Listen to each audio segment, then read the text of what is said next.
Hello, happy Sunday. I hope that you are having a nice Sunday today. And today I have a couple stories that have happened to me here in my neighborhood. And I've been wanting to share these stories actually, but part of me is like, well, they might not find them so scary. But to me, especially this first one that I'm going to share, is scary because this guy was clearly very suspicious. And let's get into the story so you know what I mean. So, I was out late one night. This was a couple, maybe like 5 years ago when this happened. I was out late, right? And normally I park in front of my driveway, right? But we were remodeling and we had this container, like when you throw like large trash, so we had this container in front of the house. So therefore we couldn't park in the driveway. Well, it was blocking the driveway, but we couldn't, because of that, we cannot park in the driveway or in front of the driveway. And in this neighborhood where I live, if you are like, pretty much if you get here like past like 5 p.m., it's like good luck finding parking. Parking here after like 5 p.m. You know, it's just crazy. Like you have to park far away from your house, and it's just so inconvenient. So anywho, I was out that night, and I probably got home like past 12:30 a.m. So it was like late, but not super late, right? If you ask me.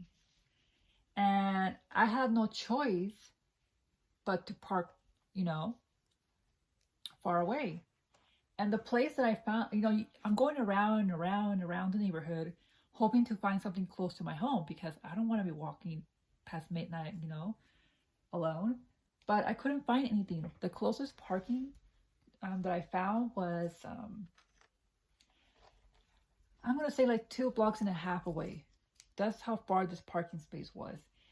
And I did not like the idea of parking there, but hey, I have no choice, right? Like I have to park there. So that's exactly what I do. I'm parking the car, and as I'm parking the car, I see like this light towards my left side. So I turn towards my left, and I noticed that the light that I was seeing was a cell phone light. So there was this guy on his phone, and I was like, oh, there's someone passing by. Um, so I'm parking the car across the street is the sidewalk, and that's where I saw the man. He had his hoodie on, his jeans, he's on his phone. So he's walking towards this direction, right? And suddenly, I finished parking the vehicle, but because I just saw this man, I'm kind of hesitant to get off the car. So I kind of just sit there. So I just sit there. And as I'm sitting there, waiting for him to kind of like, I guess, get more ahead so I feel safer getting off. I notice that he turns around. So he turns around and starts backing back the same direction he was just coming from. So like all the red flags were going off, like, huh? Like, what are you doing? Why are you walking back? That's what I was thinking in that moment. Like, what? What is he doing? And so I definitely continued to stay in that vehicle, because now I'm like, does this have to do with me? Obviously he's on the phone with someone. I don't know who, right? But when he did that, I was like, oh, like I'm not going to get out the car right now. So I continued to stay in the car, and the car is running, like it's on, like, because I don't want to get off the vehicle. And so, but he only makes like a couple of steps, and then after those few steps, he starts walking back the same direction he was walking towards to begin with. So now I'm like, okay, this is definitely, suspicious. Does it have to do with me? I have no idea, but I don't want to find out. So I continue to stay, in the car. And at this point, I'm just watching him intently. Obviously it's dark outside, but I'm keeping an eye on him, making sure that he continues to walk and doesn't turn around again, or that he's not, but he was never really like looking at my car, or he was never like looking around suspiciously. But he did do that part, the part of him turning around, and then next thing you know, he turns around again.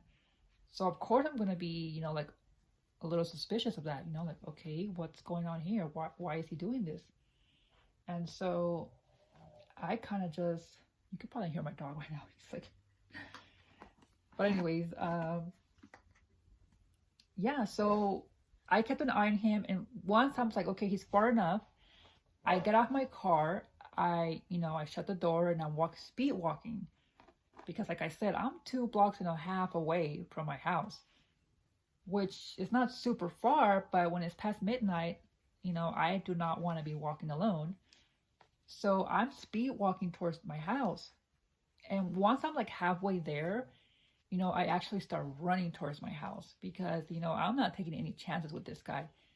The only reason I didn't run to begin with was because I didn't want him to know, like, oh yeah, I'm scared. Like, nope, I'm just speed walking. I'm just here. I'm getting off the vehicle. And the whole time that I was walking towards my house, I was walking on the side of the street. Like, I'm not even walking on the sidewalk, because the sidewalk is actually darker. So we have like some trees, like the neighbors, the houses that give pretty much like shade, right? So any like moonlight, or it makes it even darker. So what I did was, I'm sorry about my dog. He's playing with his toys probably. He just likes to do that. But yeah, so I thought this was suspicious, and I made it home safe. Nothing happened to me. I never saw the guy. I did turn around a couple of times to make sure, he wasn't like following behind or anything like that. But no, he wasn't. But that happened, you guys. So I don't know. I thought it was suspicious. But I think it has to do with whoever he was talking to that day, So, yep, that's the first story that I have for you. The second story here in my neighborhood that threw me off. But, everyone's going to have mixed feelings about this story. You're going to have your own opinion. Some of you might be like, oh my God, you should have helped that man. Well, guy, because he's like young. So I had just picked up my son from school, right? So I parked the car. My son gets off the vehicle and he starts, he just wants to go in, And I'm there in the car, grabbing my purse, grabbing anything that I have left inside the vehicle. So I'm taking my sweet time. And I opened the door to my car to get out the car. And I noticed that there's a guy looking at me. Like, he's in the middle of the street. So I'm parked right across the street from my house. And this guy is standing in the middle of the street looking at my car. Well, looking at me, So I get out the car, and I notice that he's about to say something to me. So he speaks to me in Spanish, but he pretty much says to me that, could I borrow your phone? I need your phone. I need to call them. He points to a house that is in close to my house. But those people that live there, you guys, are like, at that time, there were new renters. So but I can tell there was like a large family. But, there was no one outside, but there was a car in the driveway, right?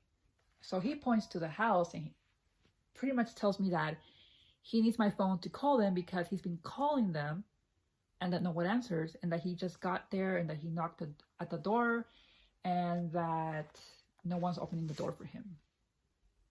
So this guy must be like a 19-year-old guy, maybe 20, maybe 21 at most. He looks pretty normal, except for the fact that he has one of his hands inside his pockets, and it's not even all the way in. It's like halfway in. That was the first red flag. The second red flag was that he was so deeply concentrated on me. I just don't know how to even put that or how to even explain that. But he never looked worried. He didn't look concerned. He was just deeply like a creepy stare, like if he's just studying me, like my movements, or he's studying like who I am as a person, like he's just deeply staring at me. So I don't know if he was trying to figure out if I was going to be an easy target or not. But I truly believe, you guys, that this guy was trying to steal my phone. And let me finish the story so you see what I mean. So he's staring at me, right? And I'm like, okay, this guy, I feel like there's something off here. I don't know what it is, but I could tell that he was up to no good. And so, yeah, he's asking for my phone. I kind of just go like, oh, okay, as he's telling me the story about how, you know, he knocked and there's no one there. And like I mentioned, he's in the middle of the street. So I continued to walk. I kind of stopped at first. And then once I started to realize, okay, there's something off about this guy, I continued to walk forward, right, to finish crossing the street. And as I'm doing that, this guy proceeds to like almost like block my way. Like when he makes a step to the side, so that he kind of blocks my way. But I don't stop. I continue to go around him. But that was another red flag. It's like, why are you trying to block my way? Right? And I managed to get to the front of my house where we have like a gate that I have to open in order to come inside the house. And he doesn't make any more steps forward towards me. He kind of just stays where he was standing, like in the middle of the street. And he's just staring at me without saying anything anymore. And the other thing that I thought was off was, why are you not asking? So he wanted the phone to call the house. He said like he wants the phone so he can call them. He didn't want the phone to call the police. And he also didn't ask me to call the police for him, you know? And also something to keep in mind, we live near a very busy street. So if he really wanted to get help, all he has to do is walk like not even 2 minutes before he can reach the main street where there's restaurants, there's stores, you know? And, you know, I just had a bad feeling about him, you know? He was staring at me the whole time. The only time he ever took his eyes off of me was when he pointed to the house. But he was just staring at me so intensely, and I knew there was something off there, you know? And once I got inside the house, you guys, like I closed the gate behind me, he didn't walk towards the house that he had just pointed at. He also didn't walk towards the main street. He walks towards a long stretch of road that's just nothing but houses. So that was another red flag, because if you are actually really concerned for this family, or I don't know if he meant someone in particular, right?